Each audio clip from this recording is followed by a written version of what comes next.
kind of muscles you have? No. Bro, what kind of patterns you have? Or is it just aesthetics? All right, welcome back, everybody, to Training Every Single Day. I start off my morning today with the mobility, and like I said yesterday, I'm really trying to do as many repetitions as I could.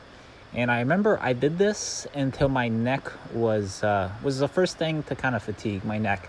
It was just in so much burn that's what caused me to stop up in the neck. So this is a really good advanced mobility builder for like pretty much the entire body.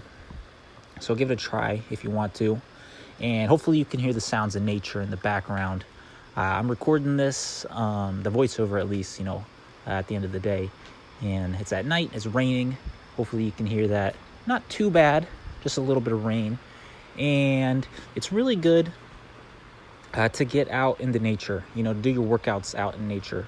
We haven't had a good rain, and I think it's been almost a year since I've done a good training in the rain video.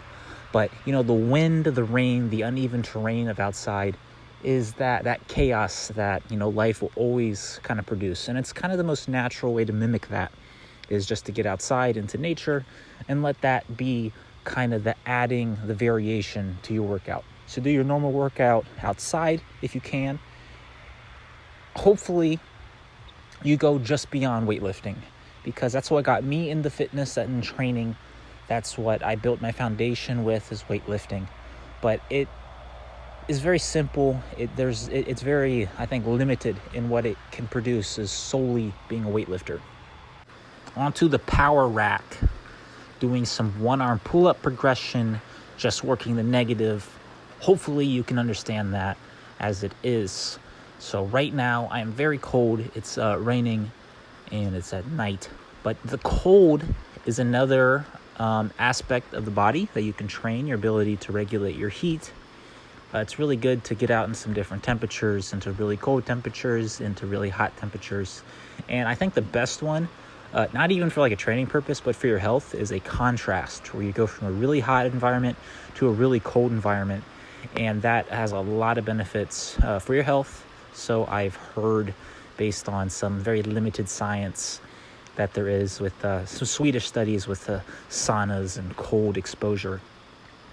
My work with cold exposure was, very much inspired by Wim Hof. You should check him out, the Iceman. That's where most of my breath work, most of my cold exposure comes from. And, yesterday I was very frustrated with the handstand. And today I put in some really hard work with the wall and with the ground balances. And I'm starting to understand how to get that proper upper back and shoulder alignment. So that's coming on live nicely. But for a long time for me, a handstand was very easy, is very automatic. So spending a lot of time to learn to do the proper alignment in the shoulders is still frustrating to learn, because it's very difficult just to focus on that and still try to balance.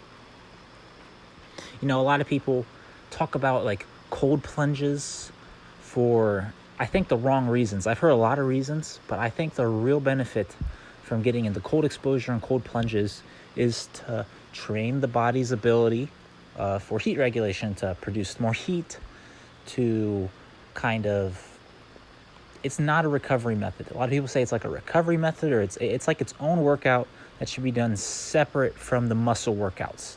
I'd say it's a workout training your fat, because it does, when you work with cold exposure, it changes how your fat is stored. It changes like your, the ugly fat that most people have onto brown fat, which is kind of that internal fat that helps insulate, that's on the inside of the organs. And I'd say it's more of a fat training if you're going to talk about the type of the body that it does train. It affects, everything. It obviously affects the skin, the muscles, the bones. Everything gets affected by that cold temperature. But the adaptations are held in the fat, because it kind of goes from that subcutaneous fat, which is under the skin fat, to that brown fat that's around the organs. But it also trains that entire system and that kind of part of the body where you learn how to increase your body temperature. It is a skill that you can learn how to do, how to increase and regulate your body temperature with more control. Just like breath work is, a lot of things is like breathing. You can not think about your breathing and you'll still breathe. And if you think about it, you can learn control and to develop that aspect. But your body regulation, if you never think about it, your body will still have a temperature. But if you want to learn how to control that and be more in tune with your body, you're going to have to take some time to develop that with some cold exposure, some heat exposure to develop that kind of aspect of your body. There's a lot of parts of the body that a lot of people thought were, completely out of your conscious control. But, as science is catching up, science is very young, in my opinion, on science, is that, it's only been around with the internet for let's say 100 years, less than 100 years with good technology. So science might be the best option for us to get to knowledge, but it's still really at its infancy. And that's really all the time I have dedicated for training today. I have some more talking points tomorrow. Take care of yourself. Take care of others. Bye-bye. I lied. Bonus training. And don't forget to comment, and subscribe. Follow my Instagram in the description. That's the best way to support my channel. Absolutely free. You can leave a super thanks if you'd like. And this was just seeing the movement flow, working the air chair, as well as some of this flexibility with the hopefully trying to get to a lotus pose, which is what I want. But that's one of the positions I'm not super good at. So working both the air chair. Yeah, a lot of fun. Thanks for watching.